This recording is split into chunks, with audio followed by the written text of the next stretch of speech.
नमस्कार दोस्तों, स्वागत है आप लोगों का हमारे चैनल मैथ्स मेकर में।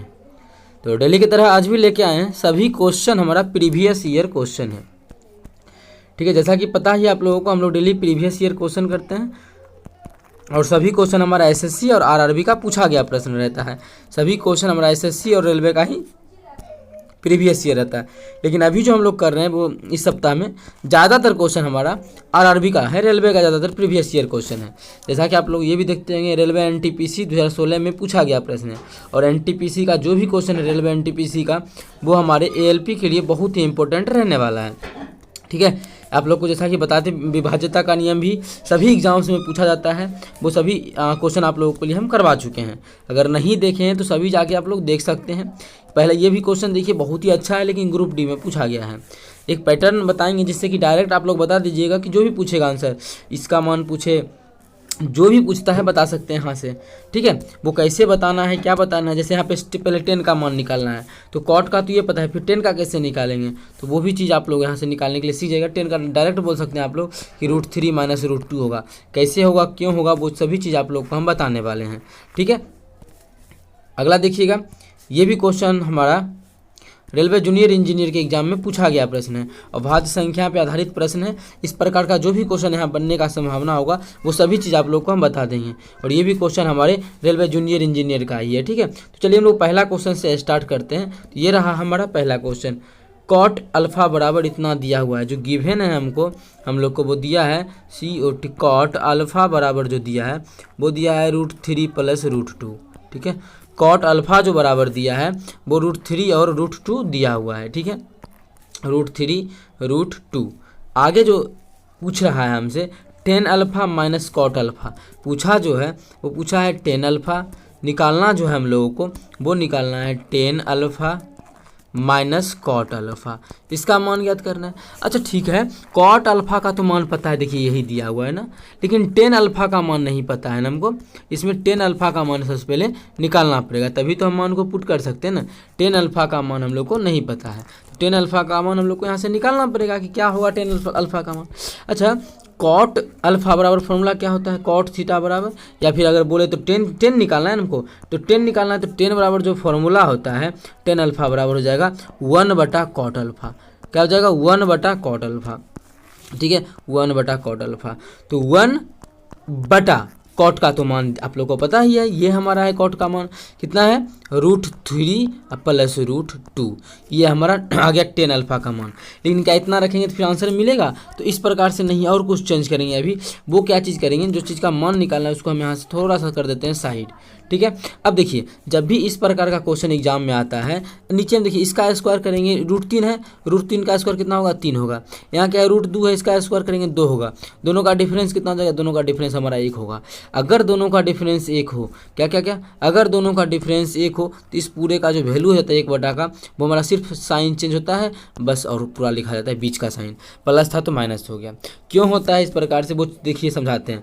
tan अल्फा का मान क्या है, 1/√3 + √2, डायरेक्ट भी आंसर बता सकते हैं, ये पता है।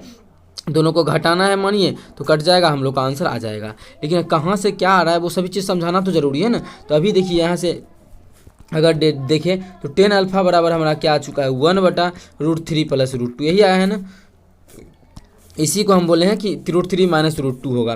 वो कैसे बोले देखिएगा, यहाँ से रेशनलाइजेशन करते हैं, हर परिमेयकरण करते हैं, तो हो जाएगा √3 - √2, अब भाग भी कर देंगे √3 - √2 से। जब इस पूरे को गुना करेंगे तो ऊपर में जो हो जाएगा हमारा √3 - √2, जो हमारा मान होगा वो क्या होगा, देखिए a + b × a - b क्या होता है, a² - b²। तो a² मतलब √3 का स्क्वायर 3 - b² √2 का स्क्वायर 2, कितना आ गया, ऊपर में आ गया √3 - √2 / 1, तो मतलब √3 - √2 आ गया ना। यही तो हम बोल रहे थे कि इसका जो मान होता है वो √3 - √2 होता है। अब जो चीज़ हमको निकालना है यही निकालना है ना, तो इसमें हम लोग क्या करेंगे, वैल्यू को पुट कर देंगे। जब इसमें पुट करेंगे वैल्यू को, तो पहले tan अल्फा का तो मान हम ये निकाल चुके हैं कितना, √3 - √2 माइनस कॉट अल्फा, माइनस घटाना है कॉट अल्फा, तो ये माइनस करना है, तो माइनस करेंगे दोनों चिन्ह चेंज हो जाएगा, तो -√3 - √2 हो जाएगा, दोनों का साइन चेंज हो जाएगा। √3 से √3 खत्म हो जाएगा, दोनों का माइनस में बचेगा, तो -2√2 हो जाएगा, जो कि हमारा किस ऑप्शन में है, -2√2 ऑप्शन चौथा में है, तो चौथा ऑप्शन हमारा बिल्कुल करेक्ट आंसर हो जाएगा। कौन सा ऑप्शन? चौथा ऑप्शन। उम्मीद करते हैं दोस्तों समझ में आ गया होगा। कहीं भी किसी प्रकार का कोई भी दिक्कत हो किसी भी क्वेश्चन में तो कमेंट करके पूछ सकते हैं। ये आपका अपना चैनल है मैथ्स मेकर। अगर अच्छा लगता है, क्वेश्चन समझ में आता है, तो अपने सभी दोस्तों के साथ इस वीडियो को ज़्यादा से ज़्यादा शेयर करें। अगर आप लोग चैनल पर नए हैं तो हमारे चैनल मैथ्स मेकर को सब्सक्राइब कर लें। देखिएगा अगला क्वेश्चन नंबर हमारा है 2 नंबर क्वेश्चन। देखिएगा क्या कह रहा है, वह बड़ी से बड़ी संख्या ज्ञात कीजिए जिसे 391 और 318 से विभाजित करने पर शेषफल क्रमशः इतना। अच्छा, बड़ी से बड़ी संख्या का बात कर रहा है ना। वह बड़ी से बड़ी संख्या ज्ञात कीजिए, मतलब वह सबसे बड़ी संख्या ज्ञात करना है जिससे इस सभी में भाग करें, जिससे अगर 391 में भाग करेंगे या फिर 318 में भाग करेंगे या उस संख्या से अगर 391 में भाग करेंगे तो शेषफल 7 बचना चाहिए। क्या बोला है कि 391 में अगर भाग करेंगे ना तो शेषफल 7 बचना चाहिए, रिमाइंडर 7 बचना चाहिए। या फिर उसी संख्या को अगर 318 में भाग करें उसी संख्या से, बहुत बड़ी से बड़ी संख्या, उससे बड़ा कोई नहीं होगा, उस संख्या से बड़ा, जिससे कि 318 में अगर भाग करेंगे उसी संख्या से तो रिमाइंडर हमारा कितना बचेगा? 6 बचेगा। रिमाइंडर कितना बचेगा? 6 बचेगा। ऐसा क्वेश्चन में बोल रखा है कि अगर 391 में भाग करेंगे तो 7 बचेगा, 318 में भाग करेंगे तो 6 बचेगा। ठीक है, ये हमारा बोल रखा है। अच्छा, जो भी आएगा अगर HCF तो हमारा वही बड़ी संख्या होता है ना, सबसे बड़ी संख्या होता है, उससे कोई बड़ा संख्या नहीं होता है, जिससे हम जिस भी संख्या का रिमाइंडर जिस भी संख्या का HCF निकालते हैं उसमें भाग देने के लिए HCF जाता है, वो सबसे बड़ी संख्या आता है। नाम ये है HCF, हाईएस्ट कॉमन फैक्टर। ठीक है, हाईएस्ट होता है। तो देखिए उसी प्रकार से तो अभी भाग हमको शेषफल चेक करना है कि शेषफल 7 बचे। अगर मानिए 7 घटा देते हैं, जितना भी आएगा, मानिए 7 अगर घटाते हैं तो कितना जाएगा? 391 में से अगर 7 गया तो कितना हो जाएगा? 384, इतना ही होगा ना, 384 हो जाएगा। ठीक है, मतलब 384 और या फिर यहाँ पे अगर 6 घटा दे तो कितना जाएगा? 312। अगर इस दोनों का HCF निकाल दे तो जो भी HCF आएगा उससे हमारा 384 में भी पूरा पूरी भाग लगेगा। समझिएगा, जो भी HCF मानिए आ गया इस दोनों का, उससे हमारा क्या होगा? इसमें भी पूरा पूरी भाग लगेगा, इसमें भी पूरा पूरी भाग लगेगा। जब 384 में पूरा पूरी भाग लगेगा तो उससे अगर 391 में भाग देंगे तो शेषफल 7 बच जाएगा, क्या कि 384 में पूरा पूरी भाग लग रहा है। अगर इसी संख्या में 312 से भाग लगेगा, 312 में पूरा पूरी भाग लगेगा, तो अगर 18 में भाग देंगे तो शेषफल 6 बचेगा। इसका मतलब HCF निकालेंगे तो हम लोग का आंसर आ जाएगा। मेनली ये कहने का बात है कि जो भी संख्या ये दोनों दिया हुआ है उस दोनों का हम लोग को क्या करना है? HCF निकाल लेंगे तो हो जाएगा। मेन वही बात कह रहा है। ठीक है, तो HCF निकाल लेते हैं। पूरा चीज़ समझाने के लिए इतना चीज़ आप लोग को हम बोले हैं। NTPC का क्वेश्चन है, रेलवे के LP के एग्जाम में आ सकता है। तो इस दोनों का HCF क्या होगा? तो सबसे पहले इसको कर लेते हैं छोटा, और जो भी हमारा 384 है और 312 है इसको HCF निकाल लेते हैं। 384 और 312 का HCF हम लोग यहीं निकाल लेते हैं। ठीक है, यहीं निकाल लेते हैं। तो अगर 2 से भाग करेंगे 384 में तो क्या हो जाएगा? 384 है ना, तो इसमें पहले 2 से भाग, यानी अच्छे से लिखना है टुकड़ा, या फिर डायरेक्ट 6 से भी लगा सकते हैं। 6 से भी लगेगा, 8 4 12 3 15, यहाँ भी 3 2 5 1 6, हाँ 3 से भी लग रहा है। 6 से ही अगर डायरेक्ट लगाएं तो कितना है? 384 है। 384 का पहले टुकड़ा करते हैं। 384 भागा, ऑप्शन में 6 है सबसे बड़ा, 6 23 भी है ना, 6 से लगाएंगे तो हमारा 6 फिर बच जाएगा। 2 से लगाते हैं, 2 से लगाएंगे। ठीक है, 384 था ना, 384 में सबसे पहले हम लोग क्या किए? 2 से लगा दिए। कितना? 2 से लगा देंगे तो आ जाएगा 2 से 2 का 2, 2 9 18, 2 6 12। ठीक है, 192। फिर अगर हमें 2 से भाग करेंगे तो कितना आ जाएगा? फिर गुना 2 लिख सकते हैं। ठीक है, फिर गुना 2 लिख सकते हैं। 1 मिनट, हम इसको थोड़ा सा और छोटा कर लेते हैं। बस HCF वही होता है ना, जो सब में कॉमन, मतलब सबका निकाल लेंगे टुकड़ा, जो सभी में मिलेगा वही हमारा HCF हो जाएगा। ठीक है, तो इतना हो गया। अब फिर अगर हमें 2 से भाग करेंगे तो कितना हो जाएगा? 2 से भाग करेंगे तो हमारा हो जाएगा 24। फिर अगर 2 से भाग करते हैं तो हो जाएगा 24। अब फिर 2 से भाग करेंगे तो 12, फिर 2 से करेंगे तो 6, फिर 2 से करेंगे तो 3 बच जाएगा। यही होगा ना, एक बार चेक कर लेते हैं। 2 दूना 4 दूना 8 दूना 16, 2 दूना 4 दूना 8 दूना 16, यही आएगा। एक बार हम गुना करके चेक कर लेते हैं कि हम लोग का ये है। 2 दूना 4 दूना 8 दूना 16, 2 दूना 4 और 4 दूना 8। ठीक है, कितना आ गया? 8। अब गुना 3 गुना 3, तो 8 3 384, हाँ 384। चलिए इसको, इसका आ गया 384। बस इसको क्या करना है, एक बार हम लोग सजा के अच्छे से लिख लेते हैं तो हम लोग का हो जाएगा। बस इसको ऐसे करना है। बस HCF निकालने का बहुत ही बेहतरीन तरीका है, इसी तरीका से निकाल सकते हैं। डायरेक्ट 6 से भी लगा लेते हैं, आप लोग उतना कर सकते हैं 6 से लगा के। बस यहाँ पे थोड़ा सा हम पूरा बेसिक से करवा रहे हैं। 312 है तो 312 में भी उसी प्रकार से लगाते हैं। जब 312 में हम 312 में सबसे पहले 2 से भाग देते हैं, 2 से भाग देंगे, ठीक है, फिर 2 से देंगे तो कितना, 150, 156 आ जाएगा। उसमें 2 से देंगे तो कितना हो जाएगा, फिर 2 से देंगे तो 156 का आधा 78 आ गया।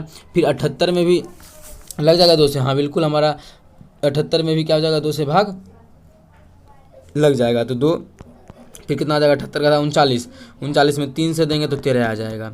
जो अब HCF क्या होता है, जो सभी में मिला वही हमारा HCF होता है। तो सभी में क्या मिल रहा है, 1 2 मिल रहा है तो 1 2 गुना ये भी 2 मिल रहा है, देखिए तो 2 गुना ये भी 2 मिल रहा है तो 2 गुना, और क्या मिल रहा है, और 3 ही मिल रहा है, और कुछ नहीं मिल रहा है, 3 मिल रहा है। तो इसका HCF 2 दूना 4 दूना 8 तिया 24। इस क्वेश्चन का जो HCF आ जाएगा वो 24। मतलब 24 एक ऐसा सबसे बड़ा संख्या है जिससे अगर 391 में भाग देंगे तो शेषफल 7 बच जाएगा। अगर उसी संख्या से अगर उसी संख्या से 318 में भाग करेंगे तो शेषफल हमारा 6 बच जाएगा। तो कौन सा, 24 हमारा सबसे बड़ा संख्या है। कौन सा है, 24 है, जो कि ऑप्शन तीसरा में है। तो तीसरा ऑप्शन हमारा बिल्कुल करेक्ट आंसर हो जाएगा। कौन सा ऑप्शन, तीसरा ऑप्शन। उम्मीद करते हैं दोस्तों समझ में आ गया होगा। कहीं भी किसी प्रकार का कोई भी दिक्कत हो किसी भी क्वेश्चन में, तो कमेंट करके पूछ सकते हैं। ये आपका अपना चैनल है मैथ्स मेकर। देखिए अगला क्वेश्चन अगर करते हैं क्वेश्चन नंबर 3। तो क्वेश्चन नंबर 3 हमारा क्या है, क्वेश्चन में जो पूछा है पढ़िएगा क्वेश्चन को, बहुत ही, इसमें हम बहुत कुछ बताने वाले हैं आप लोगों को एक क्वेश्चन में, ठीक है। एक क्वेश्चन करेंगे तो बहुत कुछ बताने वाले हैं। तो क्या पूछा है, 2 अंकों की सबसे बड़ी अभाज्य संख्या ज्ञात कीजिए। तो 2 अंकों का जो सबसे बड़ी अभाज्य संख्या होता है वो हमारा होता है 97। वो आप लोग याद रख सकते हैं, जूनियर इंजीनियर के एग्जाम में 2019 में पूछा गया प्रश्न है। इसी पे बनता है कि अगर मानी सबसे छोटी अभाज्य संख्या का सिर्फ बात करें, 1 अंक 2 अंक नहीं, सिर्फ से सबसे छोटी अभाज्य संख्या का बात करें, क्या सबसे छोटी अभाज्य संख्या पूछे तो कितना होता है, वो 2 होता है। 2 इसलिए याद रखना जरूरी है क्योंकि ये तो सम भी होता है लेकिन अभाज्य भी होता है। यही एगो सबसे अच्छा चीज़ है। तो सबसे बड़ी सबसे भाज्य संख्या पूछे, सबसे छोटी भाज्य संख्या कितना होता है, सबसे छोटी अगर भाज्य संख्या पूछे तो सबसे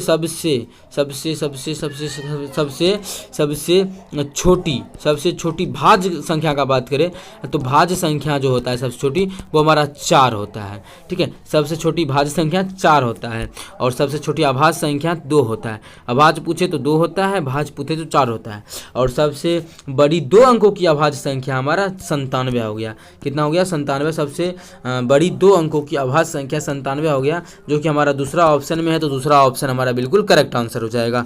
उम्मीद करते हैं दोस्तों समझ में आ गया होगा। कहीं भी किसी प्रकार का कोई भी दिक्कत हो किसी भी क्वेश्चन में, कमेंट करके पूछ सकते हैं। तो चलिए अगला क्वेश्चन करते हैं, क्वेश्चन नंबर 4। देखिएगा क्वेश्चन नंबर 4 क्या है, कोई भी संख्या है, एक संख्या को 15 से विभाजित करने पर शेषफल 12 शेषफल कितना बचता है, 12 बचता है। दूसरी संख्या को 5 से विभाजित करने पर शेषफल 2 बचता है। जो भी संख्या था उन दोनों संख्याओं का योग में अगर 5 से भाग करेंगे तो शेषफल क्या बचेगा। देखिए डायरेक्टली दिख रहा है कि पहले 5 से भाग 12 शेष बचता था, 15 से करते थे तो 5 से करेंगे तो यहाँ पे 2 बच जाएगा, और फिर यहाँ पे भी 5 से करें 2 2 4 आंसर हो सकता है 4। देख लेते हैं लेकिन हमारा क्या आंसर आएगा, कैसे निकालेंगे। तो संख्याओं क्या नहीं मानना है, क्या बोला है, 15 से विभाजित करने पर जो भी संख्या है अगर उस संख्या में 15 से विभाजित करते हैं, 15 से विभाजित करने पर शेषफल 12 बचता है। शेषफल 12 बचता है, इसका मतलब हो सकता है कितना बार लगाए होंगे, 1 बार में, 2 बार में, 3 बार में, कुछ लगा सकते हैं ना, बस शेषफल 12 बचना चाहिए। तो आसान तरीका क्या होता है, 1 बार में लगा लेते हैं। यही संख्या निकालना है, यही x है, मतलब ये संख्या हमारा कितना हो जाएगा, करते हैं क्या है, चेक, ये दोनों को गुना करके एक रात जोड़ देते हैं तो बीच वाला संख्या निकलता है। तो 15 12 27, मतलब वो संख्या हमारा 27 होगा। अगर देखिए आप चेक भी कर सकते हैं, अगर 15 से भाग करेंगे शेषफल 12 बचेगा। यहाँ 2 भी मानेंगे तो क्या जाएगा, 15 दूना 30, 12 30 और 12 42 आ जाएगा। फिर भी हमारा आंसर में कोई चेंज नहीं आएगा, आप लोग चेक कर लीजिएगा, ठीक है। तो ये हमारा आ गया 27। ये अब आगे बोला है इसी क्वेश्चन के बारे में, आगे क्या बोला है, मतलब दूसरा संख्या लेना है। एक संख्या मान लेते हैं कि अब हमारा जो संख्या लेना है, बोला है कि एक और संख्या लीजिए, दूसरा मान लेते हैं 22 ले लिए, 22 संख्या ले लीजिए। अब उस संख्या में 5 से अगर भाग करते हैं, उस संख्या में सिर्फ 5 से भाग करते हैं तो शेषफल 2 बचता है। तो शेषफल हमारा देखिए यहाँ पे 2 बच रहा है, तो यहाँ भी एक बार में ही लगा लेते हैं। तो मतलब संख्या कितना होगा, 5 का 5, 5 2 7, तो उस समय हमारा शेषफल क्या होगा, 7 होगा एक्स वाई। अब क्वेश्चन में क्या बोला, वो जो दोनों संख्या है, दोनों संख्याओं का जोड़। अब क्या बोला देखिए, उन संख्याओं के योग, उन संख्या का योग कितना हो जाएगा हमारा 27 और 7, तो संख्याओं का योग तो इतना होगा ना। तो बोला इस दोनों के संख्याओं के योगफल में आप 5 से भाग करेंगे तब शेषफल कितना होगा। उस दोनों संख्याओं के योगफल में भाग करेंगे तो कितना हो जाएगा, अगर इसका योगफल निकाले 27 और 7 कितना हो जाएगा, 7 7 14 34 हो जाएगा। और 34 में 5 से भाग करेंगे तो कितना हो जाएगा, 5 6 30, रिमाइंडर जो आ जाएगा वो हमारा 4 आ जाएगा। क्वेश्चन में यही पूछा था कि शेषफल कितना होगा, 4 होगा। कितना होगा शेषफल, 4 हो जाएगा। तो 4 हमारा बिल्कुल करेक्ट आंसर हो जाएगा। लेकिन जब भी इस प्रकार का क्वेश्चन एग्जाम में इतना नहीं भी करना है, तो ये देखना है कि बहुत संख्या पहले 15 से भाग देते थे, शेषफल 12 बचता था। अब 5 से देना है, तो ये एक दूसरे को भाग कर रहा है, पूरा यहाँ कर रहा है, तो डायरेक्ट शेषफल में भाग करेंगे। शेषफल कितना बच जाएगा, 5 दूना 10, 2 यहाँ बच जाएगा। जोड़े ने बोला है, योगफल निकालने बोला आगे। अब दूसरा संख्या जो है उसमें 5 से भाग करना है, और फिर 5 से ही चेक भी करना है योगफल में भी, मतलब 5 से ही भाग पूरी लग जाएगा, योगफल ही है, दोनों में लगना चाहिए। तो कितना बच जाएगा, 2 बच रहा है, तो यहाँ भी 2 बच रहा है, तो 2 2 4 हमारा पूरा बच जाएगा। आखिर ये तरीका समझ में अगर नहीं आया होगा तो आप लोग को हम बेसिक से बता चुके हैं, आसान क्वेश्चन था, आप लोग एग्जाम में बना सकते हैं। चलिए मिलेंगे नेक्स्ट वीडियो में इसी प्रकार का बेहतरीन क्वेश्चन लेके। Thank you.